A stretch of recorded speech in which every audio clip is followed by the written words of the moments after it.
Me llamo Carlos, y la historia que voy a contarles no me sucedió a mí, sino a mi hermano, quien trabaja como chofer de taxi en un pequeño pueblo en las afueras de Monterrey, Nuevo León. A lo largo de su vida ha visto muchas cosas extrañas, pero dice que ninguna como esta. En aquella ocasión, sintió que su vida realmente estuvo en peligro.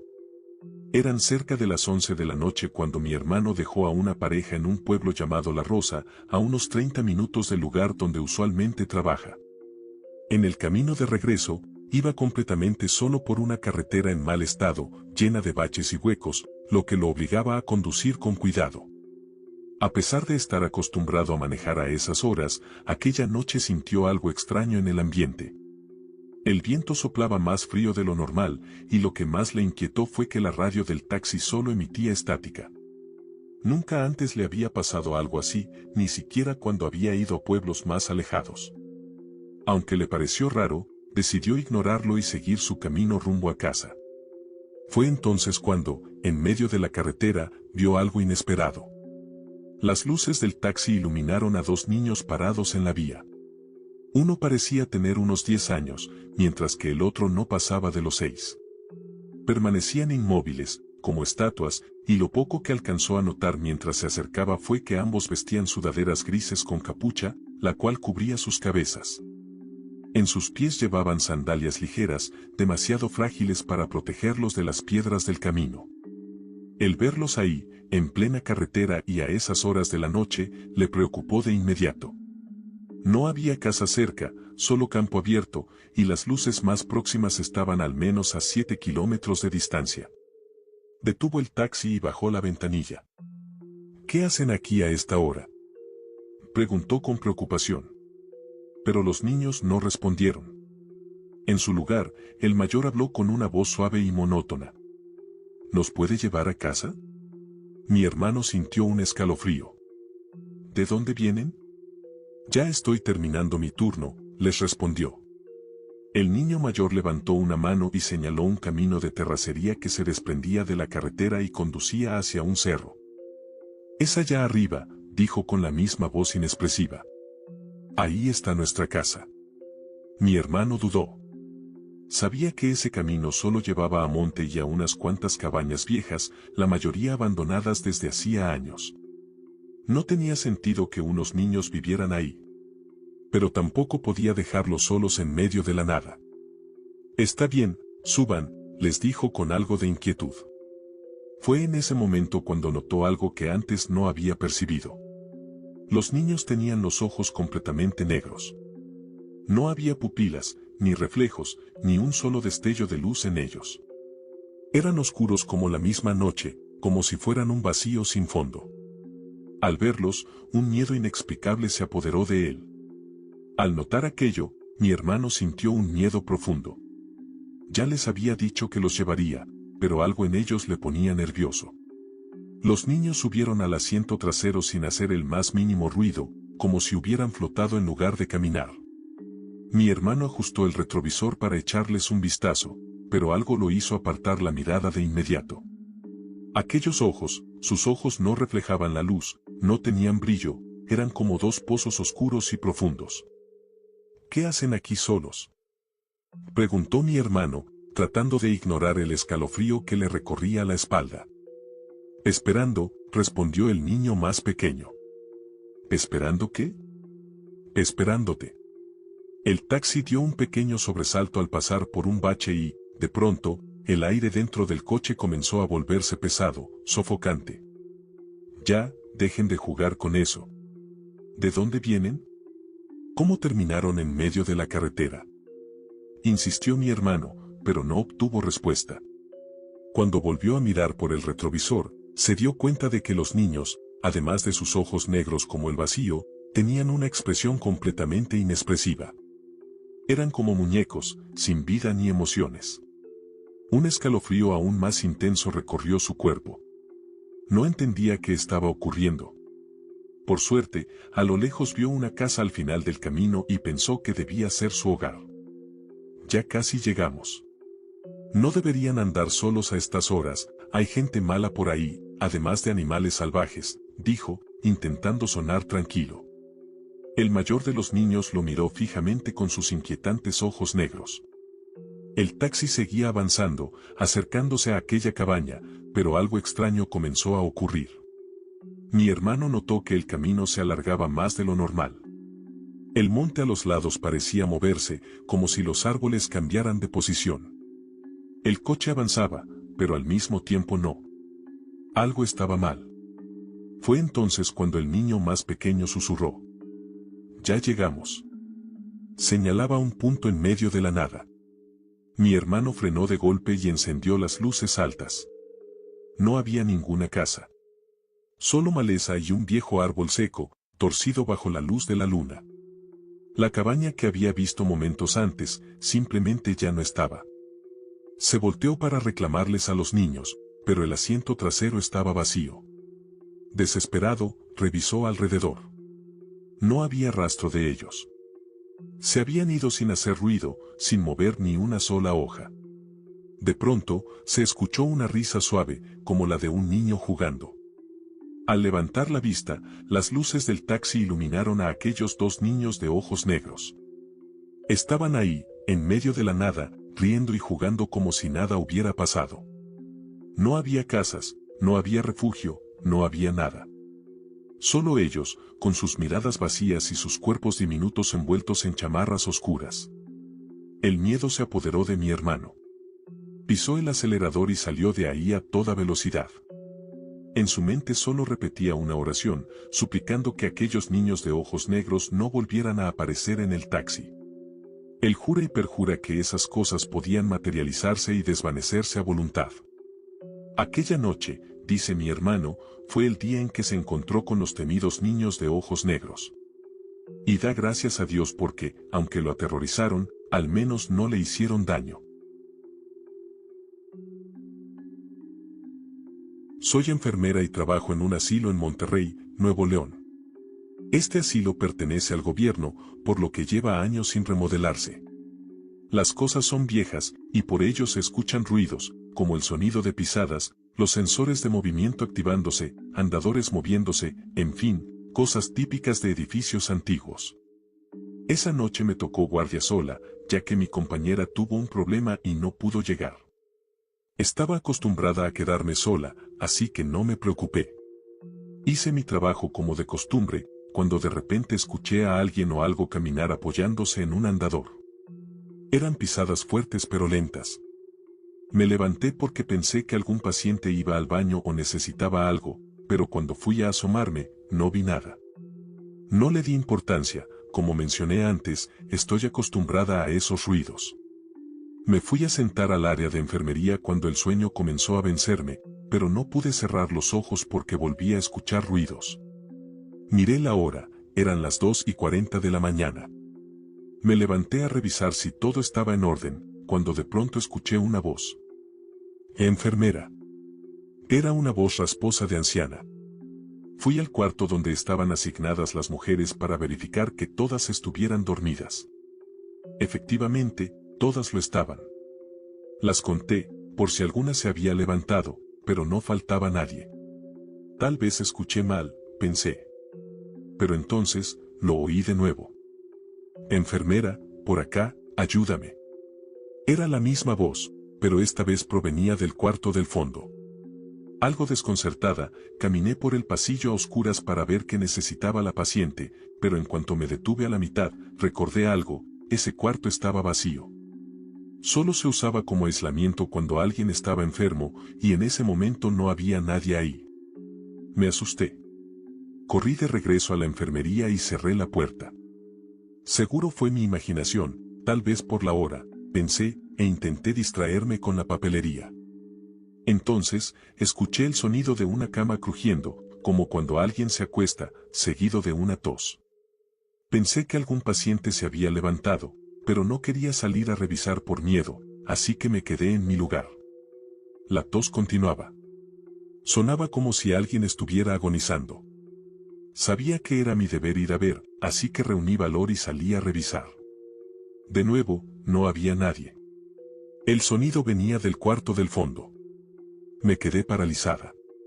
No pude entrar y volví a la enfermería. No salí de ahí hasta las 6 de la mañana, cuando comencé a bañar a mis pacientes. Mientras atendía a una residente, ella me dijo: no pude dormir muy bien por la señora que está enferma, se quejaba, molesta. ¿A qué se refiere?, le pregunté, intentando sonar tranquila. A la señora del fondo, que pasó toda la noche tosiendo, respondió. Intenté no alterarme y le dije con voz serena: no se preocupe, la señora ya fue al hospital para que la atiendan. Quería creer que todo había sido producto de mi imaginación por el cansancio, pero al saber que otra persona también la había escuchado, sentí un escalofrío. Después de esa noche, nunca volví a oírla, por suerte. Quiero pensar que solo era el eco atrapado de pacientes pasados, ya que la mayoría de quienes estuvieron en ese cuarto eran ancianos muy enfermos, y muchos de ellos murieron de tuberculosis. Soy de Monterrey, maestro de educación física, y trabajo en una escuela cerca del centro, en una zona algo conflictiva. Lo peculiar es que la escuela donde trabajo cumplió 75 años desde su inauguración el año pasado. Su infraestructura es muy antigua, con los años le han hecho remodelaciones, pero no ha perdido su esencia ni su vibra pesada, especialmente en las mañanas, cuando aún está oscuro. Como la escuela es muy grande, me asignaron un salón casi al final del edificio para guardar mi material y como espacio para llevar a los niños en caso de lluvia o frío. Cabe mencionar que la escuela tiene 2 edificios largos y tenebrosos con 21 salones en total. Todo comenzó un día que llegué temprano, como de costumbre. Todavía estaba oscuro. Por lo general, soy el primero o de los primeros en llegar, así que los pasillos suelen estar completamente oscuros, salvo por algunas luces encendidas en ciertos salones. En esa ocasión, fui el primero en llegar. Entré y me quedé en la sala de maestros, pero después de unos minutos, noté que nadie más llegaba. Se me hizo extraño y decidí salir a caminar mientras hacía una llamada. Hablando por teléfono, me quedé parado en un lado del foro en el patio central, cuando vi que la puerta de uno de los salones del fondo, en la planta baja, estaba entreabierta. De pronto, un niño se asomó, me vio y se escondió. Recuerdo haber pensado, ¿por qué se esconde si ya vio que lo vi? Terminé la llamada riéndome, suponiendo que era un juego. Caminé hacia el salón y lo abrí de golpe para asustarlo, pero estaba completamente vacío. No había llegado ni un solo niño a la escuela aún. Por alguna razón, un escalofrío me recorrió el cuerpo. Cuando llegaron mis compañeros, les conté lo que había visto. Algunas maestras que llevan tiempo trabajando ahí me dijeron que era algo común. Me contaron que en ocasiones han escuchado a una niña llorar en las escaleras principales, ruidos de cosas siendo arrastradas por los pasillos del segundo piso, risas y el sonido de niños corriendo. Todo cuando supuestamente no hay nadie en la escuela. Es común que los maestros se queden después del turno revisando pendientes o platicando, y muchos han vivido experiencias similares. Pero lo peor me ocurrió después. Anteriormente, mi salón era el número 18, el último habitable, por así decirlo. El siguiente salón, el número 19, funciona como bodega y está lleno de bancos y objetos en desuso. Una vez, cuando ya estaba por irme, estaba guardando mis cosas cuando empecé a escuchar cómo arrastraban bancos y el murmullo de alguien hablando. Me pareció raro, pero no le di mucha importancia. Luego empezaron a golpear la pared. Decidí asomarme, una de las peores decisiones que he tomado. Los salones son muy antiguos, y sus ventanas están a una altura considerable, así que tuve que saltar un poco para alcanzar a ver. Cuando lo hice, distinguí a alguien. Busqué un banco, me subí y me asomé mejor. Vi a un niño, de piel muy pálida, con ropa antigua, tarareando o cantando algo que, con el miedo, ni siquiera recuerdo. Estaba jugando a lanzar un lápiz y atraparlo. Me congelé. De repente, el niño volteó hacia mí. Lo vi completamente pálido, con los ojos negros. Salté del banco y corrí directo a la dirección. El susto me duró días. Hasta la fecha, todavía me cuesta trabajo acercarme a ese lugar. Buenas noches. Quiero compartir con ustedes algunas de las experiencias extrañas que viví trabajando como enfermera. Como se imaginarán, debido a la naturaleza de mi trabajo y los lugares en los que me desempeño, he sido testigo de muchísimos sucesos extraños. Realicé mi pasantía en el Hospital Médico Quirúrgico, una institución privada en Monterrey, Nuevo León, lugar de donde soy originaria. Este hospital, que ya no presta servicios de salud y ahora solo tiene oficinas, era en ese entonces un lugar de trabajo con una atmósfera bastante peculiar. Durante las guardias nocturnas, experimentamos fenómenos paranormales que dejaron una marca en todos los que trabajábamos ahí. Por lo general, el personal médico tenía permiso de dormir en cuartos desocupados, pero, debido a los extraños sucesos, preferíamos quedarnos despiertos. A menudo, cuando intentábamos descansar, sentíamos como si alguien se acostara junto a nosotros en la cama, pero al abrir los ojos, no había nadie. Además, se escuchaban pasos dentro de los cuartos, incluso cuando estábamos completamente solos, o en los pasillos, y al asomarnos para ver quién pasaba, nunca veíamos a nadie. En una ocasión, durante una noche de guardia, una compañera fue a descansar en uno de los cuartos. Nos quedamos para acompañarla, pero unos minutos después escuchamos sus gritos aterrados. Corrimos hacia ella y la encontramos desmayada en el suelo.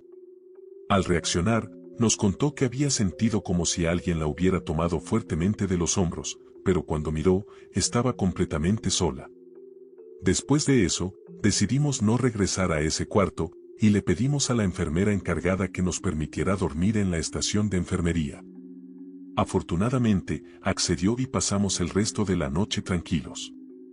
Otro fenómeno extraño ocurría cuando íbamos al baño, las puertas se cerraban solas y, al intentar abrirlas, parecía como si alguien las empujara hacia nosotros, impidiéndonos abrirlas completamente. Sin embargo, lo más intenso ocurrió una noche que aún recuerdo claramente. A eso de la medianoche, comenzamos a escuchar un llanto acompañado de lamentos desgarradores que erizaban la piel de cualquiera que los oyera. La enfermera de guardia nos pidió a mi compañera y a mí que investigáramos el origen del llanto. Subimos piso por piso, preguntando al personal si sabían de dónde venían esos lamentos, pero nadie tenía respuesta. Decidimos subir al último piso, donde se encontraba el quirófano y la sala donde se esterilizaba el instrumental. Al abrirse las puertas del elevador, nos encontramos con todas las enfermeras del área, reunidas en el pasillo, igual de confundidas que nosotros. Nos dijeron que el llanto provenía del cuarto de utilería, que estaba un poco más arriba, pero el cuarto estaba completamente cerrado y nadie podía haber entrado allí. En ese momento, llegó el médico encargado y llamó al guardia de seguridad para que abriera la puerta, pensando que tal vez alguna paciente se había quedado encerrada. Éramos ya 13 personas en total, y subimos las escaleras. Al llegar al descanso, el llanto se detuvo de golpe, pero el médico y el guardia continuaron subiendo. Al abrir la puerta del cuarto y revisarlo, se dieron cuenta de que no había nadie dentro. Cerraron la puerta con llave y comenzaron a bajar. Sin embargo, en cuanto dieron media vuelta para descender, los lamentos volvieron a escucharse, aún más intensos. El médico, visiblemente perturbado, nos ordenó regresar a nuestros departamentos, diciéndonos que lo que estábamos escuchando no era de este mundo. Todos regresamos rápidamente a nuestras áreas, y el llanto continuó durante más de una hora. Esa noche fue interminable para todos. Nadie se atrevió a descansar. Por todos estos sucesos, muchos del personal decidimos no regresar a las guardias nocturnas. Yo misma sentí un miedo profundo, preguntándome qué más podríamos ver o escuchar. Eventualmente, terminé mi pasantía en ese hospital, y por suerte, ya no trabajo allí. Como les mencioné, el hospital ahora solo alberga oficinas que, curiosamente, no operan de noche. Aunque no puedo asegurar qué causó esas manifestaciones paranormales, intuyo que hay algo que no se puede explicar. Espero que les haya gustado mi relato. Esta es la primera vez que lo cuento desde que ocurrió.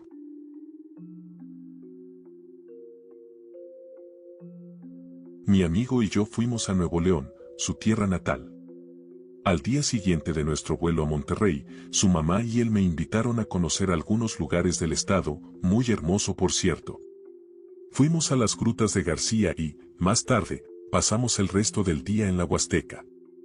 Casi a la medianoche, recogimos nuestras cosas para retirarnos, pero antes decidimos hacer una última parada en la presa Rompepicos, que está un poco más adelante de donde habíamos estado conviviendo. Al llegar, notamos que, además de nosotros, había otras personas conversando y pasándola bien bajo la luz de la luna. Mi amigo y yo bajamos por un pequeño desnivel de tierra, un poco más adelante de donde estaba estacionado el coche. Nos quedamos ahí, admirando las montañas y el paisaje. En un momento, me agaché a tocar la tierra bajo mis pies. Siempre he sido de esas personas que se preguntan cuántos miles de años llevará ahí, cómo se formó y demás. Cuando levanté las manos y me puse de pie, llegó una ráfaga de viento con mucho polvo, y sin pensarlo demasiado, le vi la forma de un caballo. Me sacudí el polvo y en ese momento mi amigo me dijo: «Mira, hay alguien ahí parado».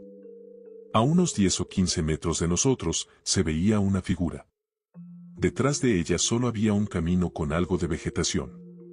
Parecía una persona vestida de negro, con una sudadera de aquellas que tienen bolsas al frente para meter las manos. La luz de la luna era fuerte y el suelo era blanco por el polvo, así que podíamos distinguir bien la silueta. De hecho, notamos el agujero que dejan los brazos cuando los metes en las bolsas de la sudadera. Nos quedamos pensativos, tratando de entender quién era, pues no habíamos visto pasar a nadie. Pero cuando empezamos a prestarle más atención, nos dimos cuenta de que esa figura ya no era una persona, sino la silueta de un caballo negro, grande.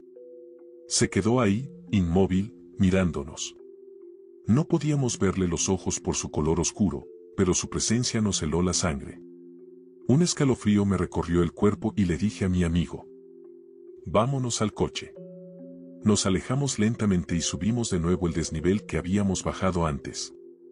Desde ahí, miramos una vez más y confirmamos que sí, era un caballo. Lo más extraño es que simplemente esperó a que nos alejáramos y luego regresó por el camino de donde había aparecido. No sabíamos qué había pasado. Ambos habíamos visto primero a una persona y luego a un caballo. Pero lo más inquietante fue lo que nos dijo la mamá de mi amigo cuando llegamos al auto. Yo vi un perro, pero después le vi forma de otro animal. Al escuchar eso, nos invadió una sensación de desconcierto aún mayor. 2 días después, la mamá de mi amigo investigó sobre lo que habíamos visto, basándose en nuestra descripción. Nos dijo que, según lo que encontró, lo que habíamos presenciado era un nahual. Hasta el día de hoy sigo preguntándome, ¿cómo llegó un caballo hasta ahí? ¿Se le habría escapado a alguien? Aunque no tenía montura. ¿Por qué primero vimos a una persona y luego a un caballo? ¿Y por qué simplemente se quedó parado ahí, sin hacer nada más? Dudé en compartir mi historia, pero he tenido muchas experiencias extrañas, y esta fue una de ellas. Espero encontrar a alguien que haya vivido algo similar y pueda contarme su experiencia.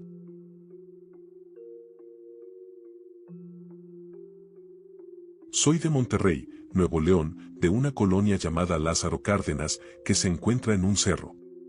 Todo comenzó cuando estaba embarazada de 8 meses de mi primer bebé, un niño. En ese tiempo vivía en Apodaca, NL, cuando todavía había pocos caminos y muchas áreas de monte. Una noche, al salir de casa con mi entonces pareja, me percaté de que en la casa de enfrente se posaba un pájaro negro muy grande. No se movía, solo nos miraba. Cada noche estaba ahí, observándonos, y me provocaba escalofríos, como si emanara una energía pesada. Se lo comenté a mi pareja, pero él me dijo: «Solo es un pájaro, no hay de qué preocuparse». Cabe mencionar que los dos creemos en lo paranormal.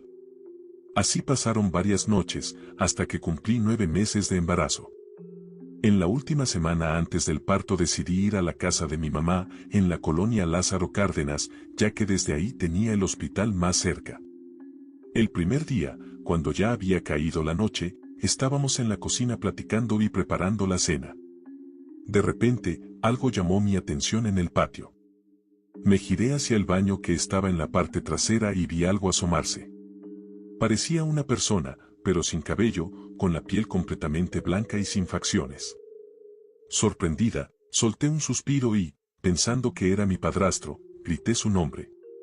Mi mamá me miró con duda y me preguntó qué pasaba.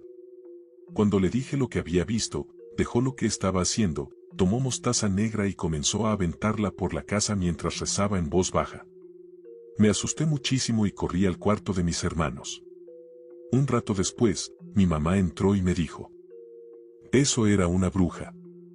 El miedo me invadió, porque mi hijo nacería al día siguiente. Solo me quedaba orar para que no volviera a aparecer. El día del parto todo salió bien. Mi bebé nació sano y hermoso. A la mañana siguiente me dieron de alta, y cuando llegamos a casa ya era de noche. Mi mamá tenía miedo de que algo malo pudiera pasar, así que dormimos juntas en su cuarto. Pasaron unos 20 minutos cuando mi mamá empezó a murmurar cosas en sueños, como si hablara con alguien. De repente, comenzó a llorar. Traté de despertarla moviéndola suavemente, pero no reaccionaba. Hasta que le di un empujón y se levantó exaltada. «Ay, hija, gracias. Soñé que me estaba peleando con una bruja que se quería llevar al niño». Intenté tranquilizarla, diciéndole que todo estaba bien y que nada pasaría, aunque por dentro yo estaba aterrada. Poco después, mi mamá logró dormirse de nuevo. Yo me mantuve despierta, cuidando a mi bebé.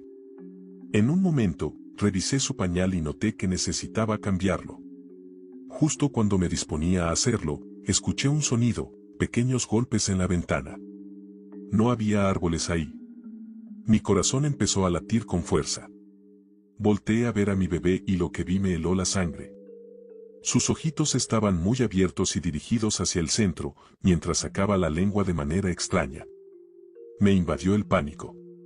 Le tapé la cara con la mano y grité: «No. No hagas eso». Cuando le destapé el rostro, estaba completamente dormido, como si nada hubiera pasado. Los ruidos me despertaron nuevamente a mi mamá. Le conté lo que había sucedido y, sin dudarlo, llamé a mi pareja para que fuera por mí. No estaba dispuesta a quedarme ahí ni un minuto más. Esa noche, de regreso en nuestra casa en Apodaca, me acosté con mi bebé en la cama. Todo estaba en calma, hasta que algo cayó sobre el techo. Era algo pesado. Se arrastraba lentamente, acercándose a la ventana de mi cuarto. En ese momento supe con certeza que era una bruja. Ya no había dudas. Me levanté de inmediato y puse unas tijeras en forma de cruz, coloqué un espejo en la ventana y abrí la Biblia en el Salmo 91, que es conocido por alejar estos seres. Después de eso, no se volvió a escuchar nada. Al día siguiente, mi mamá me dio una protección para mi bebé y ella hizo lo mismo con su casa. No es sanadora ni nada por el estilo, pero en Monterrey es bien sabido que hay muchas brujas, y la gente ha aprendido a protegerse. Desde esa noche no me ha vuelto a pasar algo así. Gracias a Dios, mi hijo ahora está por cumplir 6 años, sanito y feliz. Esta fue mi experiencia con una bruja que intentó llevarse a mi bebé. Perdón si fue muy larga, pero es la primera vez que la cuento. Espero que les haya gustado y que todos tengan una excelente noche.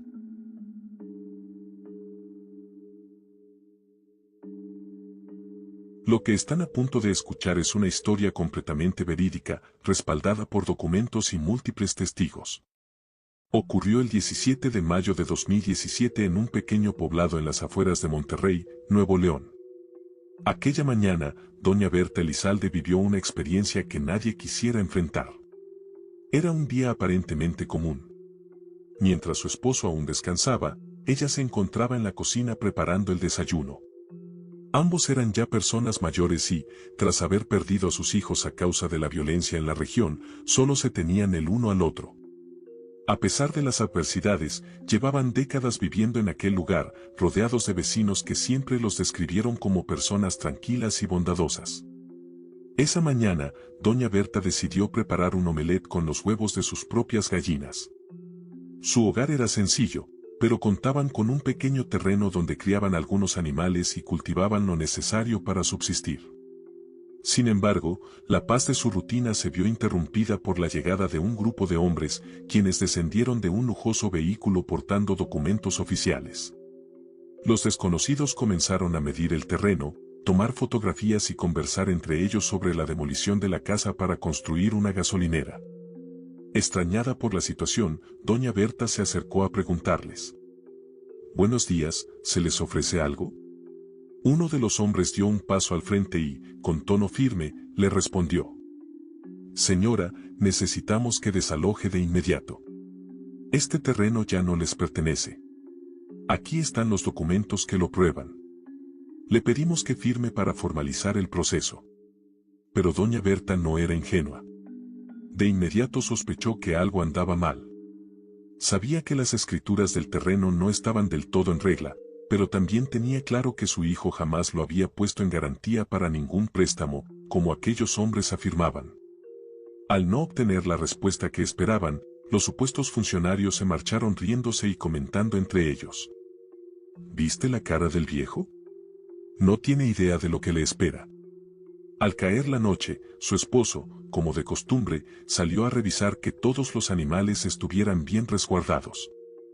Las gallinas en su gallinero, los animales más grandes asegurados. Todo parecía estar en orden hasta que un ruido extraño llamó su atención. Intentó enfocar la vista en la penumbra, pero la oscuridad dificultaba distinguir qué ocurría. Sin embargo, pudo notar que alguien se acercaba rápidamente. La silueta portaba algo en las manos y su paso se volvía cada vez más apresurado. Cuando finalmente pudo entender lo que ocurría, ya era demasiado tarde. Un hombre corpulento y de gran tamaño había alcanzado al anciano, lo sujetó del hombro y, sin titubear, comenzó a apuñalarlo en el abdomen repetidamente. El pobre hombre sintió como la hoja del cuchillo entraba y salía de su cuerpo, perforando su carne sin piedad. Cayó al suelo aún con vida, luchando por respirar, pero el agresor no se detuvo. Le hundió la hoja en el pecho, luego en el cuello, y finalmente, en un acto de brutalidad extrema, le clavó el arma en los ojos. Mientras tanto, dentro de la casa, doña Berta limpiaba la cocina, sintiendo una extraña angustia en el pecho. Algo no estaba bien. Se detuvo por un momento y salió a la puerta, buscando a su esposo con la mirada. Llamó su nombre varias veces mientras rodeaba la casa, revisando el pequeño terreno donde estaban los animales. Todo parecía estar en orden, pero la inquietud persistía. Fue entonces cuando se acercó a un árbol cercano y, antes de poder distinguir lo que había en el suelo, tropezó con algo. Al mirar hacia abajo, su corazón se detuvo, el cuerpo de su esposo yacía ahí, bañado en sangre, con múltiples heridas y sin vida. Doña Berta no llamó a la policía, no pidió ayuda. En lugar de eso, tomó una decisión escalofriante. Con el corazón destrozado y una sed de venganza que la consumía, cavó una tumba en el patio, justo junto al árbol, y ahí sepultó a su esposo. Luego, liberó a todos los animales que tenía y entró en la casa en busca de un viejo libro que perteneció a su madre. En el pueblo, siempre se había rumoreado que la madre de doña Berta practicaba la brujería. Nunca se pudo comprobar nada, pero cuando murió, lo hizo con una inquietante sonrisa en el rostro, como si se hubiera ido en paz con algo que los demás desconocían. Entre las páginas del libro, Berta encontró lo que buscaba, un conjuro prohibido, una invocación que, según decía la leyenda, podía atraer al demonio más poderoso. Sabía que no le quedaban muchos días en este mundo, pero antes de partir, tenía algo que hacer. Consciente de lo que estaba a punto de sacrificar, ofreció su alma a cambio de un último deseo, acabar con aquellos que le arrebataron a su esposo, con sus propias manos. El 18 de mayo, las autoridades municipales encontraron una camioneta calcinada a las afueras de la propiedad de doña Berta. Dentro del vehículo estaban los cuerpos de 5 personas, brutalmente torturadas, apiladas unas sobre otras, sin ropa y sin ojos. No parecía un ajuste de cuentas del crimen organizado, la escena era demasiado macabra incluso para ellos. Al comenzar la investigación, los vecinos mencionaron que, un día antes, esas mismas personas habían tenido un altercado con la anciana y su esposo. Esto llevó a los oficiales hasta la casa de doña Berta. Golpearon la puerta, pero nadie respondió. Al forzar la cerradura, la puerta se dio con facilidad.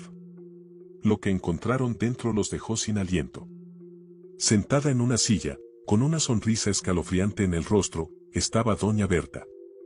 Su vestido estaba empapado en sangre, sostenía el machete de su esposo en las manos, y alrededor de su cuello colgaba un collar hecho con los ojos de las 5 víctimas. Por un momento, los oficiales quedaron paralizados. Doña Berta los miró fijamente, luego cerró los ojos y, sin previo aviso, su cuerpo se desplomó. Murió al instante de un infarto, con la misma sonrisa con la que, años atrás, había fallecido su madre. Se dice que solo existe una fotografía de Doña Berta tomada después de los eventos, pero el collar de ojos fue censurado. Lo único que permanece visible es su sonrisa, una sonrisa que parece decir que, al final, el trato valió la pena. Soy originario de Monterrey, Nuevo León, y me gradué en Derecho. Durante mi carrera, uno de mis maestros era un abogado conocido que había representado a algunos de los directores del infame penal del Topo Chico, una prisión que se hizo famosa por un motín. Para quienes no están familiarizados con este evento, fue una rebelión originada por la disputa de territorio entre dos carteles de droga. El enfrentamiento dejó como saldo 49 reclusos muertos, pero las consecuencias posteriores fueron aún más devastadoras. Ese abogado nos mostró videos de la noche en que todo ocurrió, y las imágenes eran verdaderamente impactantes. A todas luces, el penal estaba bajo el control de esos grupos, quienes no solo dominaban la prisión a su voluntad, sino que también tenían influencia sobre altos funcionarios y dependencias. La ausencia de controles, la forma en que ignoraban las normas y pisoteaban los derechos de los demás provocó en mí una sed de justicia y la necesidad de entender qué había sucedido en ese lugar, especialmente cómo se llegó a ese punto. Me preguntaba cómo, en esa noche, un grupo de personas dejó de serlo para transformarse en monstruos, casi como bestias sedientas de sangre. Sin embargo, lo que descubrí no solo fue algo que no esperaba, sino que también me dejó completamente aterrado. Durante semanas estuve obsesionado con el tema, buscando información en periódicos, revistas, foros de internet y viendo todos los videos que circulaban en la red. Mientras realizaba mis prácticas profesionales en la Procuraduría del Estado, comencé a hablar con quienes trabajaron en el caso. Claro, me contaban lo que siempre se dice, nada que pudiera ponerlos en una mala posición. Sin embargo, algunos de ellos empezaron a compartir historias personales sobre los reos, historias trágicas de personas que no tenían nada que ver con la violencia, pero que lamentablemente perdieron la vida en ese lugar. Me dieron algunos nombres para que pudiera contactar a los familiares, aunque me advirtieron que muchas veces esos caminos solo conducen a callejones sin salida o incluso a la muerte. La primera persona con la que hablé fue un celador del penal, un hombre que había estado ahí solo 3 años antes de ser reubicado. Según él, ese lugar era el peor en el que había trabajado. Todos los días pensaba en dejar su empleo y hacer otra cosa. Se mencionó que muchos de los empleados estaban al servicio de los capós dentro de la prisión. Si algún empleado intentaba rebelarse o hacer las cosas de manera correcta, rápidamente recibía amenazas, especialmente contra su familia. Me contaba que, al cruzar la puerta de la prisión, sentía como si su uniforme y arma pesaran mucho más, debido al ambiente opresivo y al intenso olor a humanidad. En ocasiones, cuando la situación se salía de control, ese mismo olor se transformaba en el de la muerte. El hombre mencionó que odiaba ir a la enfermería, solo lo hacía si era absolutamente necesario. Había tanta gente muerta en ese lugar que parecía como si sus espíritus aún estuvieran allí, lamentándose y pidiendo clemencia. El celador recordó que las condiciones de la prisión eran horribles, sin higiene, con nulo mantenimiento, y la seguridad estaba a cargo de los propios reclusos.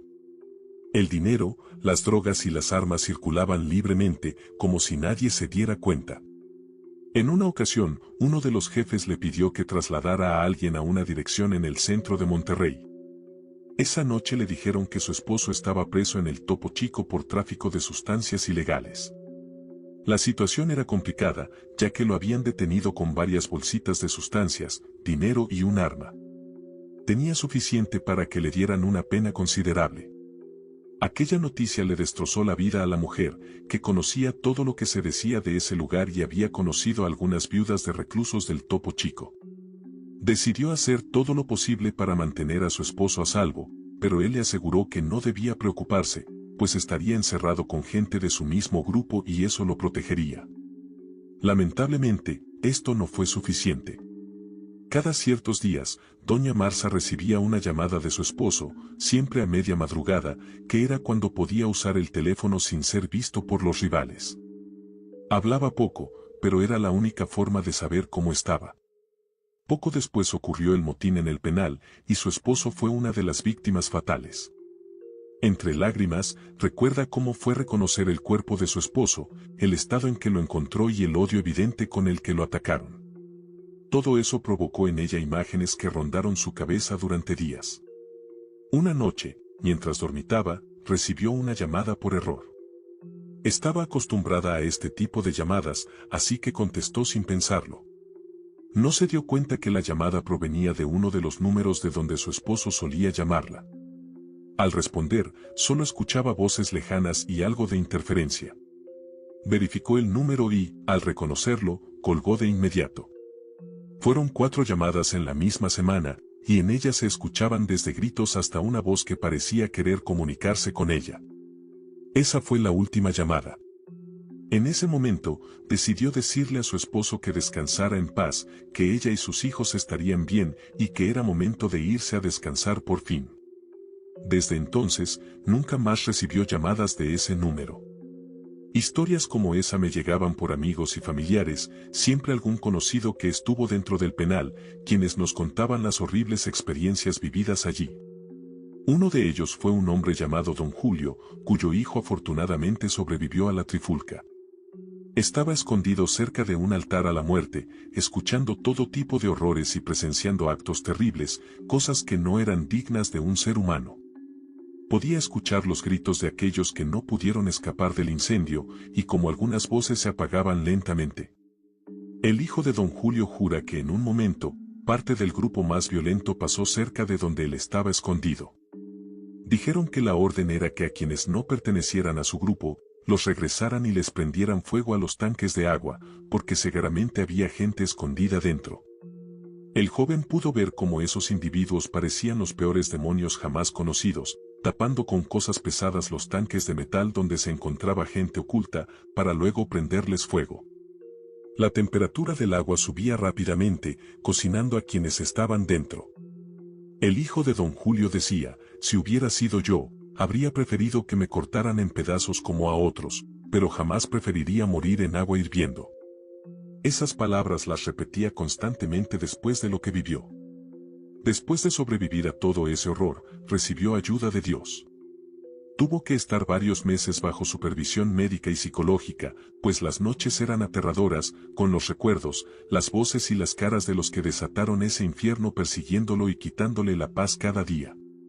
El joven le relató a su padre, cuando salí corriendo de mi escondite, me detuve detrás de una pared.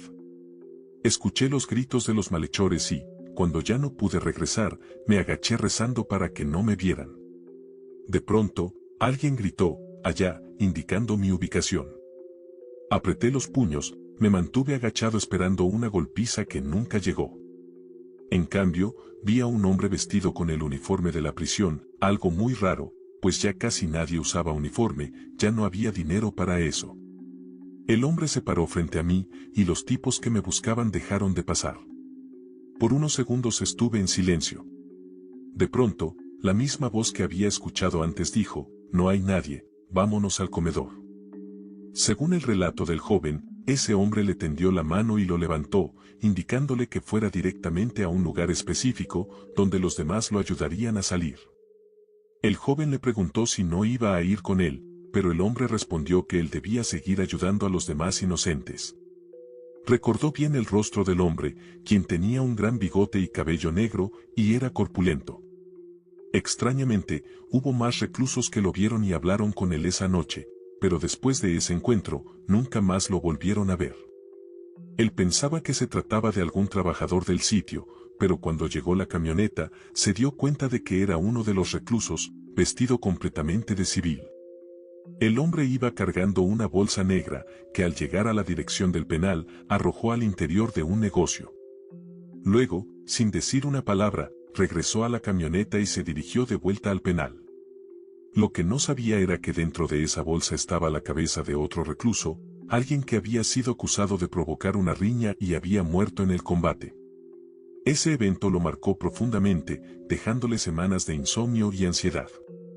Sin saberlo, este hombre se había convertido en parte de un horrible acto de venganza, un destino sin salida. Todo lo que había presenciado en ese tiempo lo llenó de un miedo profundo, especialmente cuando caía la noche. Las noches en el penal se volvían cada vez más inquietantes. Durante su turno de noche, pedía incluso a otros compañeros que lo reemplazaran en las zonas más conflictivas, pagando por ello si era necesario. Cuando no podía evitarlo, siempre llevaba consigo un rosario y rezaba una y otra vez el Ave María en voz baja. En una ocasión, cuando caminaba cerca de la enfermería, escuchó un quejido seguido de un fuerte escándalo. Corrió hacia la puerta y, al abrirla, vio algo que lo heló por completo, una mujer colgada de una lámpara. En el suelo había objetos tirados y una silla volteada. Asustado, llamó inmediatamente para pedir ayuda y al alejarse unos pasos, la sensación de náusea lo invadió. Quería tranquilizarse, pero cuando llegaron los médicos y el compañero que lo acompañaba, la enfermería estaba intacta. No había rastro de lo que había visto, todo estaba en su lugar. Este no fue el único incidente extraño. Era común ver en las celdas VIP, aquellas de los capós y líderes de carteles, altares a la Santa Muerte o figuras imponentes de tamaño real. Una noche, un recluso había tenido una pelea con un rival y lo mató frente a todos. Como protocolo, lo separaron del resto, y mientras lo interrogaban, el hombre les dijo que no tenía miedo de nada. Esa noche, su niña Blanca lo estaba cuidando, y nadie tomaría venganza hasta que ella lo abandonara. Esa misma noche, el celador comenzó a ver una figura oscura rondando por el bloque, exactamente en el área donde el preso estaba confinado. La sombra aparecía en los pasillos, en el techo, e incluso en el comedor. Todos sabían que algo malo estaba por suceder. Se decía que cuando ocurrían estas riñas, no era otra cosa más que un sacrificio, un tributo a la Santa Muerte. Esa noche, durante el motín de 2016, antes de que todo comenzara, los testigos aseguraron haber visto sombras rondando por el campo de fútbol, lugar donde muchos reclusos perdieron la vida. Una de las personas con las que pudo platicar el celador fue doña Marcia. Ella había perdido a su esposo esa misma noche de la riña. Con mucho dolor, le contó cómo la difícil situación económica obligó a su esposo a trabajar con gente del crimen. Él nunca fue violento, ni soñó con lujos, pero tenía 3 hijos pequeños y sentía que, al trabajar con ellos, podría proveerles mejor que buscando un trabajo común. Cada día salía de casa con la promesa de regresar, pero un día, la llamada que esperaba nunca llegó. Pasaron horas y, aunque no le importaba que le dijeran que estaba muerto, al menos quería saber qué había sucedido. Habían ahorrado dinero, incluso empezaron un pequeño negocio para que los niños no murieran de hambre, pero la llamada que finalmente llegó no era para decirle que su esposo estaba muerto, sino para anunciarle que él había sido condenado. Todo lo que me platicaron se conectaba con lo mismo, corrupción y dinero. Todos tenían la misma historia de abusos, de cobros para mantener la paz, de la colaboración de las autoridades con los criminales para que controlaran el penal. Hablaban del sistema como un círculo vicioso, donde secuestrar y extorsionar a los mismos presos era la norma. Esta revelación me fue decepcionando, no solo de la sociedad en general, sino también de mi propia profesión. ¿Cómo era posible que aquellos que juraron proteger a los desvalidos fueran los mismos que los mandaban a la boca del lobo? Me costaba creer que hubiera abogados que, por unos cuantos pesos, eran capaces de enviar a la cárcel a un inocente. Esa fue de las últimas historias que escuché sobre el penal, antes de que dejara el tema por mi propia salud mental.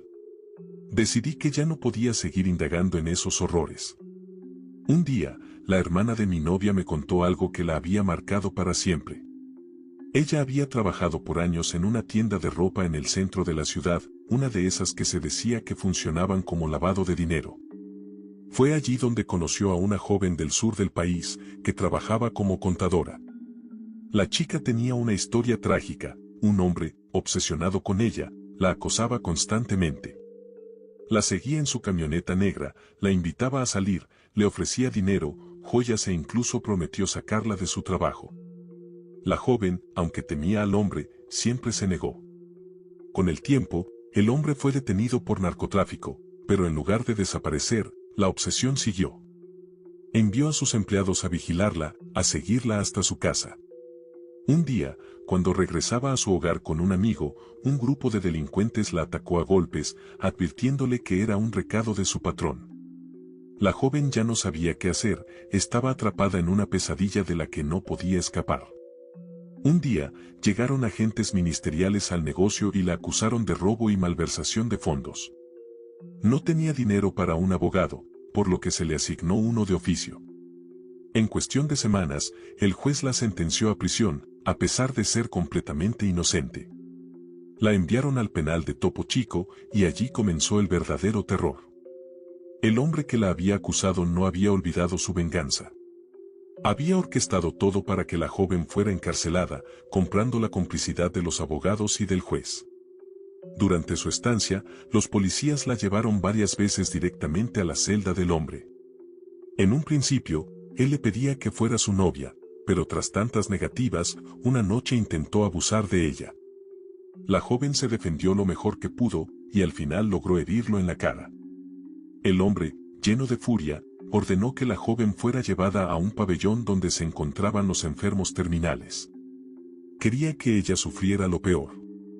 En shock y al borde del colapso, la joven fue arrastrada allí por los mismos policías que la habían entregado a ese horror. Sin embargo, en un descuido, la pasante que la revisaba se dio cuenta de lo que había ocurrido. Llamó al director del penal, quien fue a verificar la situación. Cuando regresaron, encontraron a la joven colgada de una lámpara, con varios objetos tirados en el suelo a su alrededor. El mismo terror que vivió ella, quedaba reflejado en su muerte. La historia me recordó la aparición que me había relatado aquel celador durante nuestra entrevista. Describía la misma escena y aseguraba que muchos otros también habían visto el fantasma de la joven. En ocasiones, se podían escuchar sus llantos y gritos de dolor, como si su angustia aún rondara ese lugar. Sentían su miedo, el mismo que ella había experimentado esa noche, cuando todo su mundo se vino abajo por culpa de un hombre que ya no tenía humanidad. Quiero contarte algo que me ocurrió y que está relacionado con la brujería.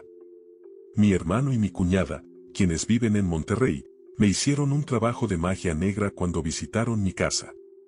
Debo mencionar que tengo 2 negocios bien establecidos y, durante su estancia, pudieron ver de primera mano las ganancias que generaban.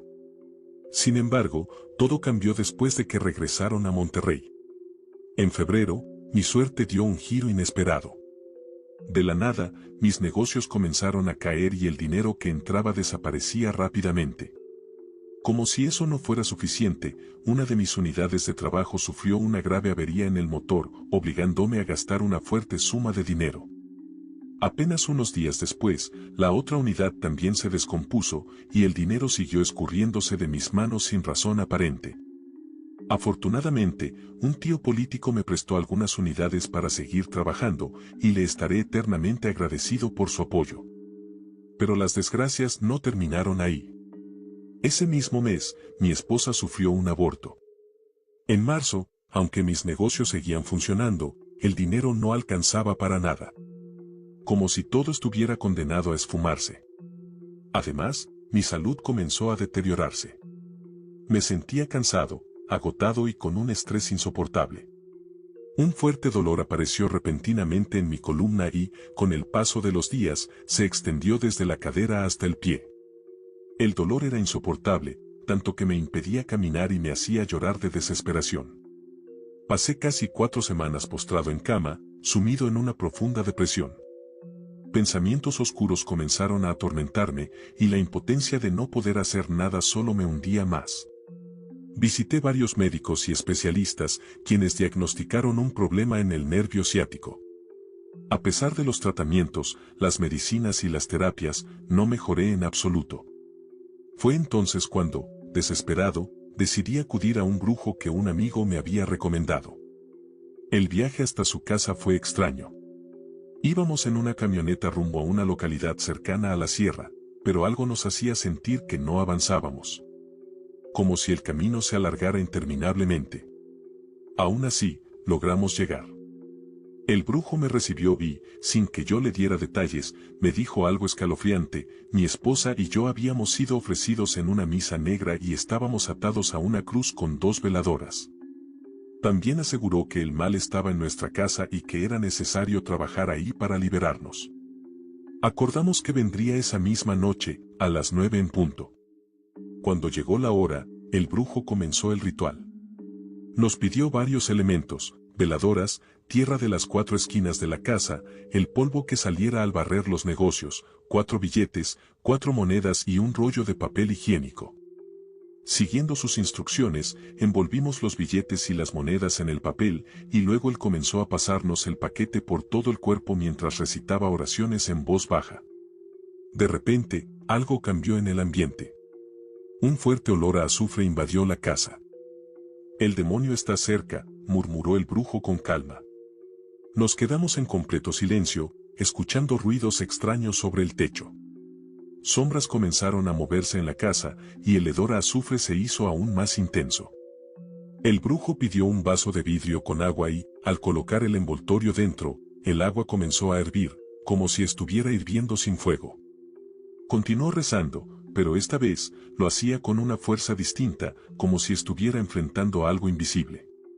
De pronto, comenzó a hablarle al demonio directamente. «Así como causaste esta enfermedad, ahora la desharás», ordenó con voz firme. Lo amenazó con atormentarlo con oraciones que, según él, el demonio detestaba. Luego, me pidió una navaja filosa y, mientras seguía con su invocación, hizo un corte preciso en el envoltorio. Fue entonces cuando ocurrió lo imposible. El dolor, aquel tormento que me había atado a la cama durante semanas, desapareció por completo. Como si nunca hubiera existido. Me puse de pie, incrédulo, y pude caminar sin esfuerzo. Desde aquella noche, sé que el mal existe. Y también sé que hay formas de combatirlo.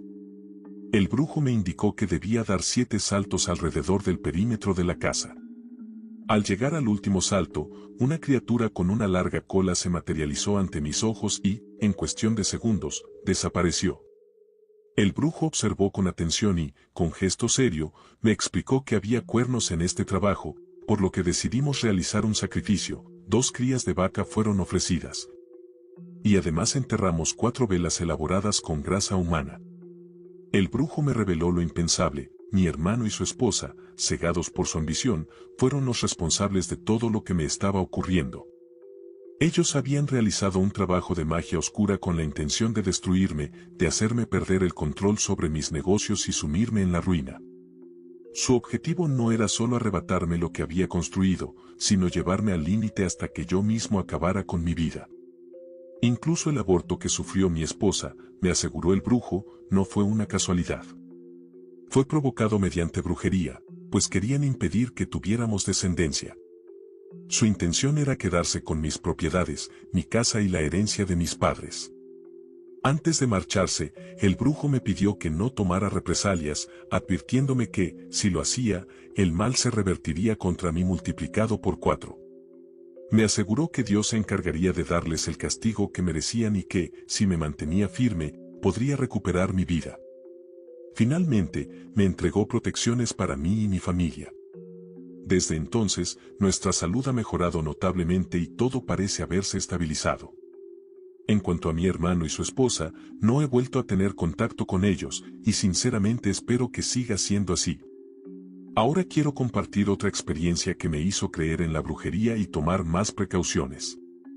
Soy de Monterrey, Nuevo León, y hace 5 años viví una de las etapas más oscuras de mi vida. Mi madre era parte de un grupo de oración en su parroquia, y un día decidí acompañarla. Las reuniones se realizaban en la casa de una de las señoras del grupo. Aquella tarde, al cruzar la puerta de su hogar, una sensación extraña se apoderó de mí. Comencé a sentirme débil, como si las fuerzas me abandonaran. Un sudor helado recorrió mi cuerpo, y de pronto empecé a vomitar un líquido espeso con un olor nauseabundo y repulsivo. Mi madre, asustada, decidió que lo mejor era retirarnos de inmediato. Horas más tarde, ya en casa, una de las señoras que estuvo presente en la reunión llamó a mi madre para hacerle algunas preguntas. Luego de escuchar sus respuestas, le dijo algo inquietante. «Tu hija tiene algo encima, lo que pasó en la casa no es normal. Parece que alguien le ha hecho un trabajo de brujería. Deberías llevarla con alguien que sepa de estos temas».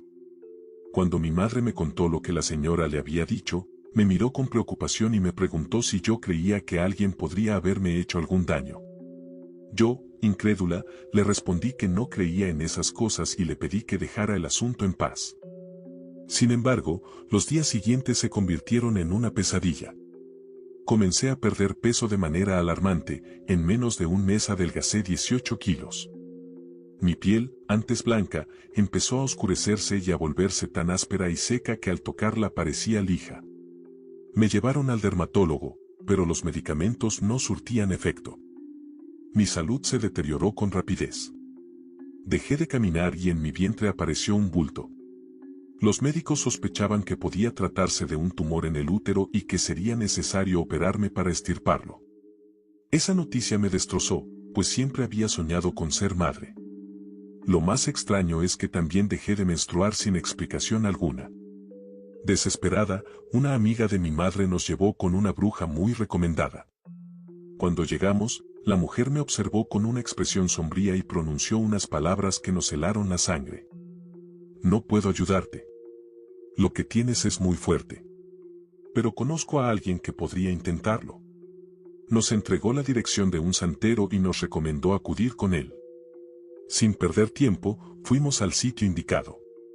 No obstante, al llegar, el santero ni siquiera nos dejó entrar a su casa. Desde la puerta, nos entregó unos frascos con líquidos y hierbas, dándonos instrucciones precisas. Báñate con esto durante 2 semanas. Luego regresa para que pueda revisarte. Y así comenzó mi lucha contra lo que fuera que me estaba destruyendo. Durante esas 2 semanas, comencé a sentirme un poco mejor. Cuando regresamos, el santero habló primero con mi madre. Le explicó que mi situación era extremadamente grave, que estaba al borde de la muerte y que, si no me ayudaban, no me quedaba mucho tiempo de vida. Según él, alguien había confeccionado una muñeca vudú con mi cabello y me estaba causando un daño terrible. Nos dijo que la intención no era solo hacerme sufrir, sino matarme lentamente. Finalmente, reveló que la persona detrás de todo esto era la novia de quien había sido mi pareja en aquel entonces. El santero nos explicó que yo había sido ofrecida como sacrificio a un demonio y que, por esa razón, mi vida pendía de un hilo. Sin embargo, también le aseguró a mi madre que el daño que me habían hecho regresaría tarde o temprano a quien lo ocasionó. Me recostaron en una mesa, pero no podía moverme. El santero comenzó a sobarme el vientre, y no habían pasado ni 2 minutos cuando empecé a vomitar de nuevo. Esta vez, el líquido espeso tenía un color negro intenso. Lo más impactante fue que, entre el líquido, salían renacuajos muertos y lombrices. No podía creer lo que estaba viendo. Después, el santero tomó unas tijeras y empezó a cortar mi ropa interior, pero el sonido era extraño, como si estuviera cortando cartón o algo endurecido. En ese momento, le dijo a mi madre: a tu niña la querían dejar estéril. Pero no te preocupes, con esto te darán nietos. Durante la limpia, me invadieron unas ganas incontrolables de ir al baño, algo que no había podido hacer en mucho tiempo. Lamentablemente, lo que expulsé era asqueroso y también tenía un color negro. Después de esto, el santero afirmó con seguridad: tu hija estará mejor en unos días, solo necesita reposo. Pero ten por seguro que este mal se regresará a quien lo provocó. Con el tiempo, logré recuperarme. Volví a ganar peso y a tener apetito, pues durante la enfermedad apenas podía comer. También pude caminar de nuevo, ya que el santero descubrió que la muñeca vudú que habían usado estaba atada con alambres en las piernas, impidiéndome moverme. Lo más inesperado fue que, después de todo, mi exnovio regresó a mi lado, y ahora estamos próximos a casarnos. Irónicamente, la responsable de todo este daño falleció hace 2 meses a causa de un agresivo cáncer en la matriz. Solo me queda agradecer a Dios por haber sobrevivido a esta experiencia aterradora. Les aconsejo que tengan mucho cuidado, porque la brujería sí existe. Buenas noches. Mi nombre es Juan y soy un gran seguidor de este canal. Soy de Monterrey, Nuevo León, y los hechos que voy a contarles ocurrieron hace aproximadamente 2 años, cuando tenía 17. A mi familia y a mí nos gusta mucho visitar un barrio antiguo, ubicado en un cerro aquí en Monterrey, donde aún se conservan las casas de las primeras personas que habitaron la zona. En aquella ocasión, nos quedamos en la casa de un amigo de mi padre porque una fuerte tormenta nos impedía regresar a nuestro hogar sin ponernos en peligro. No recuerdo la hora exacta, pero estaba en la sala luchando por no quedarme dormido mientras mi padre conversaba con su amigo. En ese momento, el hijo del señor se acercó y me invitó a salir con él porque estaba aburrido. Para entonces, la lluvia había disminuido un poco, y sin mucho más que hacer, decidí seguirlo. Mientras caminábamos, me contaba historias sobre las supuestas apariciones que la gente decía haber visto en esas casas antiguas. Aunque no me consideraba del todo escéptico, tampoco era alguien que creyera ciegamente en esas cosas, ya que nunca había vivido algo parecido en carne propia. Seguimos avanzando mientras él continuaba relatando historias. Aunque la lluvia no era tan intensa como antes, seguía siendo lo suficientemente fuerte como para dificultar nuestra visión. Supongo que Edgar, así lo llamaremos, se dio cuenta de que había sido una mala idea salir, porque me propuso refugiarnos en una de las casas abandonadas hasta que la lluvia cesara un poco. No te preocupes, en cuanto se calme un poco, nos vamos, dijo con seguridad. El lugar era una construcción de 2 pisos bastante deteriorada, como si pudiera venirse abajo en cualquier momento. Sorprendentemente, había señales de que alguien había estado viviendo ahí recientemente, lo que me hizo pensar que probablemente se trataba de personas sin hogar. ¿Qué te parece si subimos al segundo piso?, preguntó Edgar de repente. Me negué sin pensarlo 2 veces, pero él simplemente ignoró mi respuesta y subió de inmediato. Pasaron 5 minutos desde que Edgar había subido y empecé a sentirme inquieto. Aunque temía que intentara jugarme una broma, reuní valor y subí las escaleras. Sin embargo, lo que vi me dejó paralizado. En el último escalón, una niña de cabello castaño, piel pálida y una camisa blanca me observaba fijamente. A su lado, Edgar yacía en el suelo, inconsciente. Quise gritar, pero mi voz no salía. Con un esfuerzo enorme, tragué saliva y le pregunté con la voz temblorosa: ¿fuiste tú quien hizo esto? La niña negó lentamente con la cabeza. En ese momento, sentí que estaba a punto de romper en llanto. Solo quiero llevarme a mi amigo. Te prometo que nos iremos, susurré con miedo. Hasta ese momento, su expresión había sido completamente neutra, pero de repente, dibujó una enorme sonrisa en su rostro. Con una voz escalofriante, respondió: no deberían estar aquí. Esta vez lo dejaré pasar. De pronto, una ráfaga de viento me obligó a cerrar los ojos por un segundo. Cuando los abrí, la niña había desaparecido. Sin detenerme a pensar en lo que acababa de ocurrir, corrí rápidamente hacia Edgar, lo levanté y lo saqué de la casa sin importar la lluvia. Como pude, logré despertarlo y, sin decir una palabra, salimos corriendo de regreso a su casa. Curiosamente, nadie parecía haberse dado cuenta de que nos habíamos ausentado, y la noche transcurrió sin más incidentes. A la mañana siguiente, le conté a Edgar lo que había pasado. Él, aún aturdido, me dijo que lo último que recordaba era haber visto a la niña frente a él antes de desmayarse. Decidimos contarle todo a su padre, quien, visiblemente molesto, nos reprendió por haber entrado a ese lugar. Luego nos reveló algo inquietante: la casa había sido vendida tiempo atrás, después de que una niña falleciera ahí bajo circunstancias extrañas.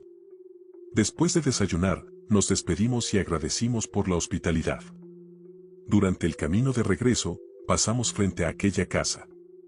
No pude evitar echar un vistazo y, al hacerlo, sentí un escalofrío recorrerme el cuerpo. En una de las ventanas, la silueta de una niña se distinguía claramente. Estaba ahí, inmóvil, pero movía su brazo lentamente, como si se estuviera despidiendo de mí.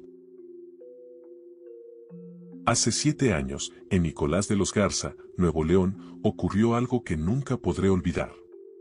Era un sábado por la noche, y habíamos tenido un partido de fútbol en el que mi amigo Lalo se lastimó la pierna hasta el punto de no poder moverla bien. A medida que avanzaba la noche, nuestros amigos empezaron a irse a sus casas, y a las 2 de la mañana solo estábamos Lalo y yo. Él estaba completamente ebrio, y yo, aunque algo mareado, aún estaba consciente. En un momento, una corriente de aire muy fuerte y fría se dejó sentir. Comentamos lo extraño que era, ya que esa noche estábamos a unos 30 grados. Pero como solo fue un momento pasajero, no le dimos mucha importancia y seguimos conversando sobre algo que ya no recuerdo bien.